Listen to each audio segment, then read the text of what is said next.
purse as I hold one of those buckets and help collect money.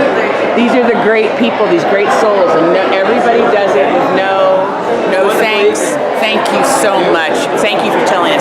And there's just so many people leaving tonight just saying it was the best night ever. We ended with an incredible song of total praise, and I think it's how people are feeling. And we're going to take back our whole country, starting right here, January 9th, 2018.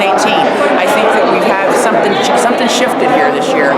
And the best part I'll tell you is that we've had all these great people that have come before us.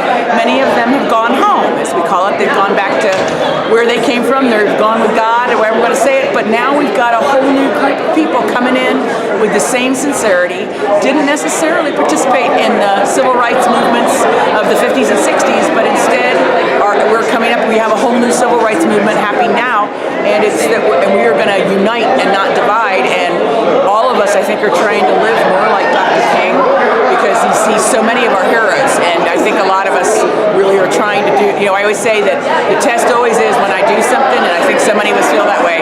If Dr. King were to walk in and say, "Excuse me, Jacqui, why'd you do that?" And I have to say anything other, well, because I thought it was the right thing to do. Anything else where I have to justify it, well, that's probably not the right thing to do. So I think it's the whole idea of making sure that we're just living his legacy.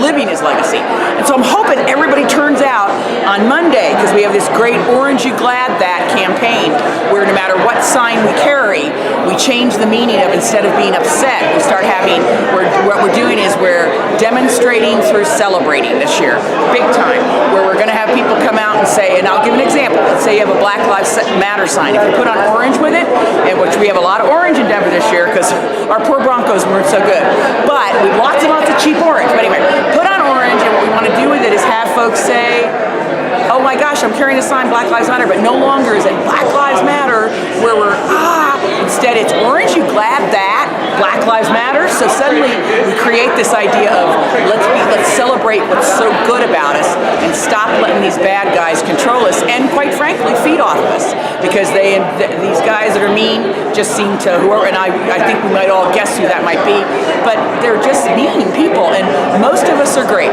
9 out of 10 people are wonderful, but we just need to stop feeding the 1 out of 10. So, okay.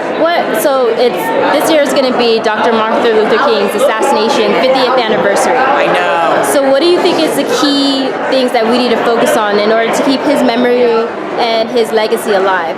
Well, Dr. King, this is something I'm going to say this to everybody. Dr. King left Memphis when the sanitation workers were becoming violent in their protest. And he left and said, "When you can have a peaceful protest, I will come back." And in spite of the fact that he was warned that it was very dangerous for him to go back to Memphis, he knew he had to go back in April of '68, because he had promised them if they could get a nonviolent, he would march with them. And so he went back, and was it April 3rd, I'm going to say, was when he gave his speech about, I may not get there with you. And the next day he was shot and killed, and he never did get to march with the sanitation workers. They non-violently marched without him. And in fact, what I can tell you is the Get to Clean and Remember in Memphis campaign that we do every year around here is we're going to really emphasize that, because to honor Dr. King, we have to be willing to be nonviolent in our protests, and that means, I call it loving activism, is what we're going to do. And I don't say that lightly, because I deal with a lot of violence with people. I'm a martial artist. I understand how serious all that is, but what I do want to see is people learning how to fight for nonviolence. Believe it or not, you can do it. Okay, and so I think that's our biggest thing, is showing that violence, it's always been done, but guess what? It's a bad choice. We know what happens, there's just more violence. So what we need to do is really take Dr. King's nonviolent attitude a step further, and I think people are feeling this way about not having wars, about, just so many things. So anyway, that would be, I think, the biggest thing is his nonviolence attitude. And then, so what keeps you coming back volunteering and coming back to the Marades? Like, what's been the most significant part of this whole journey for you? I have to say that as a person who appears mostly white, I will tell you that one of the greatest gifts I've ever gotten was working with the black community, which is what I name them respectfully. The black community is very, when you get their trust and their belief in you, they won't ever waver. It takes a while because I think there's a lot of people that use people of color to accomplish their own goals. And I think when I come back, I feel like I'm coming home. I jokingly tell people, I call it Mother Africa, but I said we're all from Mother Africa, and we all come from the same place. But I think what keeps me coming back is it's a family feel. Even when we all get together and people hug each other, and it's not fake. It's real. I mean, people really, really care about each other, and I do think there's something to the people who have been through real turmoil. And I worry sometimes that people who are more my color have, and I don't want to call it white privilege. I think they've had white opportunity. I think most of them are grateful, but the ones who are ugly are gross, and I can't talk about that. But I do think that sometimes we forget to be grateful. I think we all have so much in this country, and all of us, and we just need to keep that up, but also recognizing that we need to keep our health good.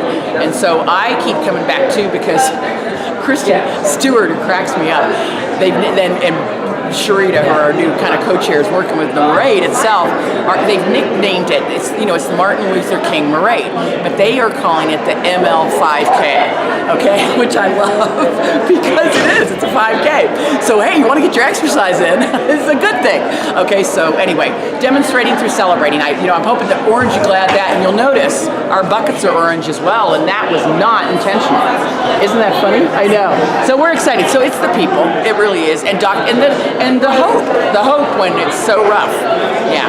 And then what is your vision for the organization going forward? Oh, my vision is that we literally become the service organization that Dr. King would want us to be. I know that we haven't done that as much. It's been more about, it's a little bit, gotten into a little bit more pomp and circumstance, and not faulting that. I think it was the times. But I think now we're in this place to kind of get down and on our hands and knees and scrub what needs to be scrubbed and do that stuff. It's always, I'm one who like to do that anyway. It's fun to dress up, but it's also cool to serve. So I see us as just becoming a real service organization.